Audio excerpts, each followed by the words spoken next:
दोस्तों, आज हम इस वीडियो में आपके साथ डिस्कस करेंगे स्केल के बारे में, जो एक इम्पोर्टेंट इंजीनियरिंग ड्राइंग इंस्ट्रूमेंट है। स्केल एक मेजरिंग स्टिक होता है और इसका प्रयोग हम करते हैं जब भी हम ड्राइंग बनाते हैं ड्राइंग शीट के ऊपर, तो उस दौरान मेज़रमेंट को ट्रांसफ़र करने के लिए या मेज़रमेंट के हिसाब से ड्राइंग को ड्रॉ करने के लिए स्केल का इस्तेमाल किया जाता है।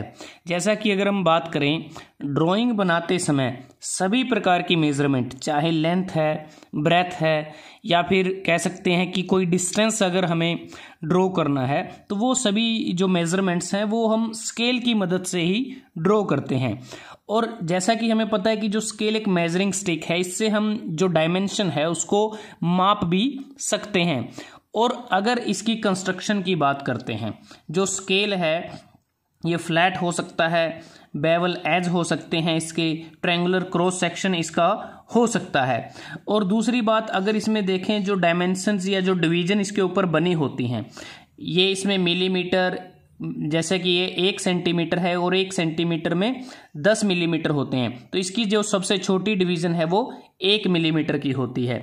दूसरी तरफ अगर हम बात करें, वो इंचेस में होती है। तो इस प्रकार से जो डिवीज़न है वो स्केल के ऊपर अंकित होती हैं।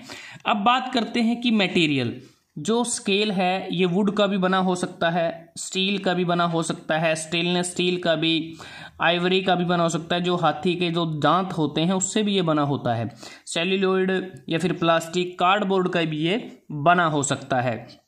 अगर साइज़ की बात करते हैं, नॉर्मली जो स्केल हैं अगर हम बात करें, वो उनकी 15 सेंटीमीटर की लेंथ होती है। जैसे अगर आप इस स्केल को देखते हैं तो 0 से लेके 15 सेंटीमीटर तक इसकी लंबाई है, और इसकी जो विड्थ होती है वो 2 सेंटीमीटर होती है, जो चौड़ाई होती है। इसके अतिरिक्त 30 सेंटीमीटर की लंबाई और 3.5 सेंटीमीटर की चौड़ाई के साइज़ में भी जो स्केल हैं वो उपलब्ध होते हैं। अब बात करते हैं कि जब भी हम स्केल का यूज़ करते हैं ड्राइंग बनाते समय, तो हमें इसको यूज़ करते समय कुछ सावधानी बरतनी चाहिए, इसको प्रॉपरली हमें हैंडल करना चाहिए। साथ भी जब भी स्केल का हम यूज़ करते हैं तो इसको कभी भी हमें एज ए रूलर की तरह इसका हमें यूज़ नहीं करना चाहिए, और इसको अच्छी तरह से साफ भी कर लेना चाहिए। अब बात करते हैं कि जब इंजीनियरिंग प्रैक्टिस करते हैं, ड्राइंग बनाते हैं, तो उस दौरान जो स्केल हैं वो अलग अलग प्रकार के होते हैं। अकॉर्डिंग टू ISI के अनुसार एक होता है full size scale, reducing scale और एनलार्जिंग स्केल। जो फुल साइज स्केल है इसमें 1:1 होता है।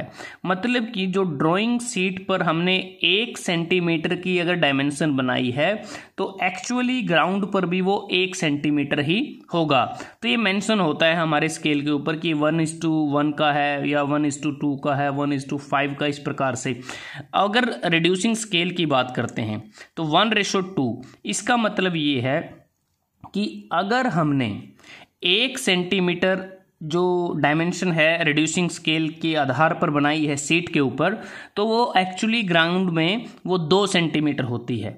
अगर 1:5 का स्केल है, तो अगर 1 सेंटीमीटर हमने ड्राइंग सीट पे अंकित किया है, तो वो 1 सेंटीमीटर का मतलब है ग्राउंड पर वो 5 सेंटीमीटर होगी।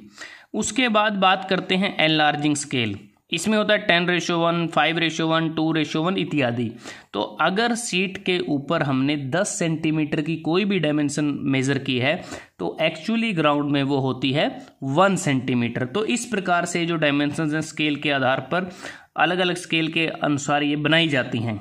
तो दोस्तों, आज हमने इस वीडियो में आपके साथ डिस्कस किया इंजीनियरिंग ड्राइंग इंस्ट्रूमेंट स्केल, जो एक मेजरिंग स्टिक होता है, कि ये किस मटेरियल का बना होता है, इस पे डायमेंशंस किस प्रकार से अंकित होती हैं, कैसे इसका प्रयोग किया जाता है।